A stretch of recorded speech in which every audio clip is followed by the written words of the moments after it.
Hey friends, welcome to the Friday Mortgage Minute, and I am co-hosted again by my friend and real estate expert, Jake Breen with Berkshire Hathaway Home Services. Thanks for joining us, Jake.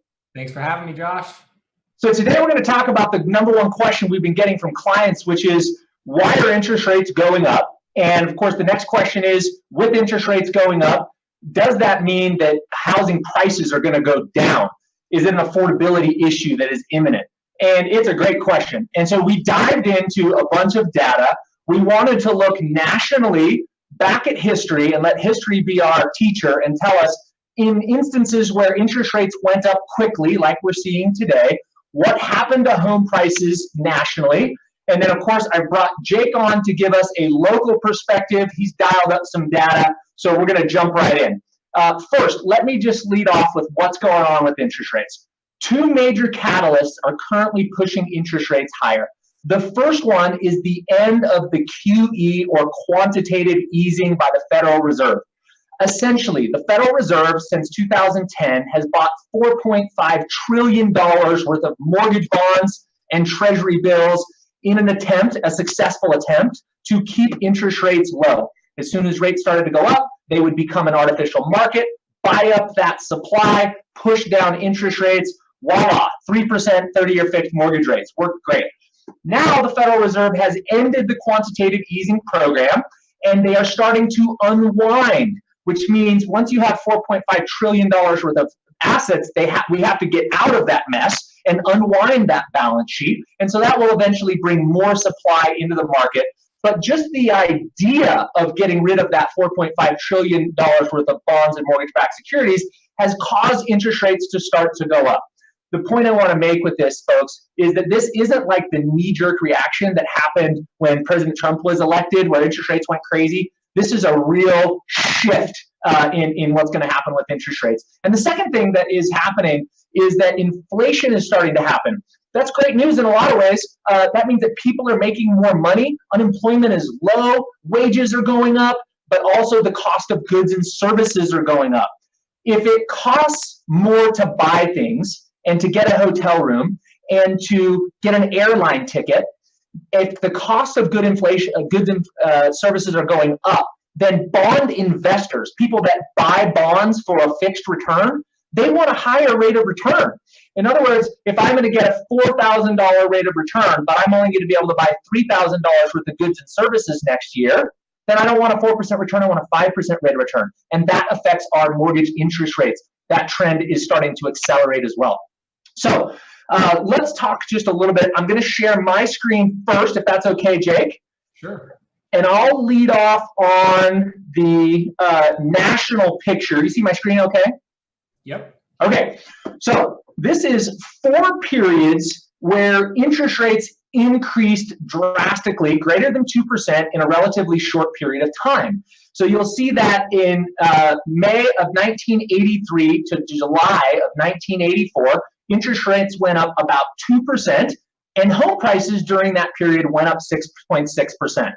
The next period in 87, same thing, interest rates up, and look at those interest rates, 12, 14% interest rates. Interest rates went up, and home prices appreciated 5%. Same thing in 1993, same thing in 1999. Wow, look at 1999. Rates went up 1.5% in about a year, and we had a 10.9% appreciation. Now, I'm going to just quick sharing that screen real quick. How could that be? How would that make sense? Well, if you think about what causes interest rates to go up, it's a healthy economy. It's a relatively full employment. People are making more money, so they have the ability to pay more for airline tickets and for hotel services. And so if the economy is doing good, it makes sense that the price of housing would increase as well. Jake, give us your perspective on a local basis. Yeah, thanks, Josh. So I think it also makes sense to take a even more recent time frame and then bring it to Salt Lake. So let's put some real numbers to it. Before I show you a graph, I'm going to show you exactly what happened in Salt Lake City from January 2013 to January 2014. I'm also going to show you different housing types. But let me tell you and re-summarize what Josh is saying. We have low inventory in Salt Lake City right now. And we have a lot of, and when I say low, let's say under 700,000, let's remove the luxury market, we have less than a 2-month supply. So our market's moving really fast. But a lot of consumers are saying, oh my gosh, I can't find what I want, and rates are going up. I think we'll see a softening. This is their opinion. So I'm just going to wait. Well, if you watched our last Facebook Live, we talked about how that's a really, really, really bad idea because you're losing out in 2 ways. Home price appreciation is skyrocketing on you. Right now, Salt Lake is moving at a 2% pace per month, okay? Wow. And number 2, with interest rates going up, you're getting double slammed on price because the house price went up on you and rates went up on you. So I'm going to share my screen now, and let's talk a little bit about what Salt Lake did back in January of 2013. Which was the last time that interest rates moved about 1%, if I remember right. Is that right? So January 13 to January 14, what we saw is interest rates go on average from 3.41% to 4.43%. Okay. Now what you're seeing is a snapshot of a graph. The black line represents the number of homes, single-family homes sold in Salt Lake County. The green line represents number of single-family homes listed. And the blue line is median price. You can see that median price in Salt Lake County, go all the way to the far left of the graph, January 2013 was $227,000. As rates went up from 13 to 14, median price went from $227,000 to $246,000. So you saw median price go up 8%. Okay, I'm going to bring myself back here. You got a quick glance at that graph. And without showing you, I'll just kind of tell you what some other housing types did. A lot of people also criticize data I give sometimes. They say, well, you slice the numbers how you want. You didn't show average or median. So let me give you some numbers. In that time frame, that 1-year time frame, there was roughly 12,000 single-family homes. Median price in Salt Lake County went up 8%.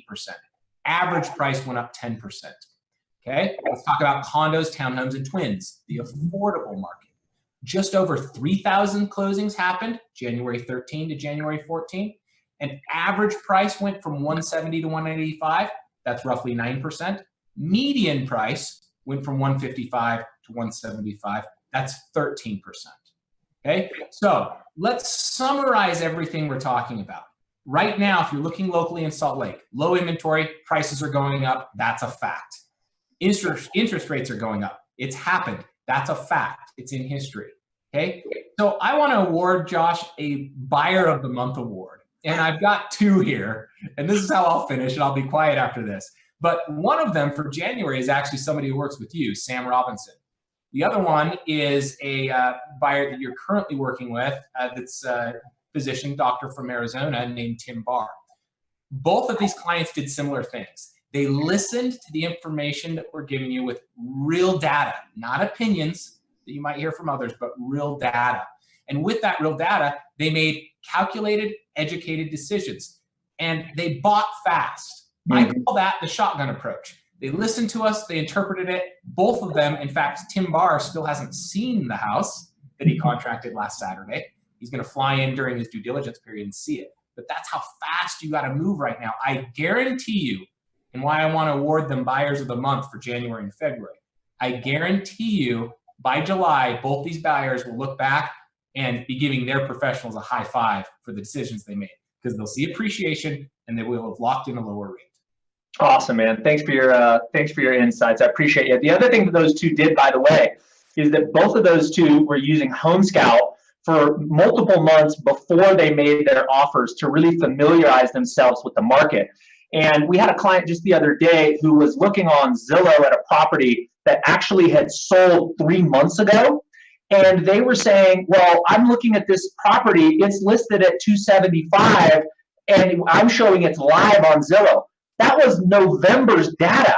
So if you're educating yourself with Trulia and Zillow and Realtor.com, something that doesn't have a live access into the MLS, you're getting bad data, and it really makes it hard for you to make good decisions. So both of those 2 that you talked about were using the Home Scout app, which has a live link into the MLS, and allowing them to educate themselves on the market. So when something came up in the price point, they knew that is a buy right now because the market's moving that fast. It's a good point, Josh. We a lot of consumers don't know this, but last summer in Salt Lake County, we had just over 4,000 home sales occur during the summer. That's impressive. What's more impressive than that and the appreciation that occurred, I think, is that average days on market for all those housing types, including luxury, was 9 days in Salt Lake County. Whoa. 9 days. So if you're looking on a website that doesn't update in real time, it's already out of date and the property's sold by the time you've discovered it. It's like house hunting based on stones that people are carving in. I mean, a 10-day delay is like prehistoric in this market. It's moving so fast. Very true. All right, man, let's do a wrap.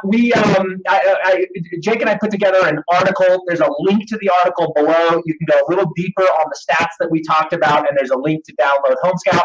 Thanks so much for joining us for this Mortgage Minute. Hope you have a wonderful weekend ahead. Thanks, guys. Thanks, Josh.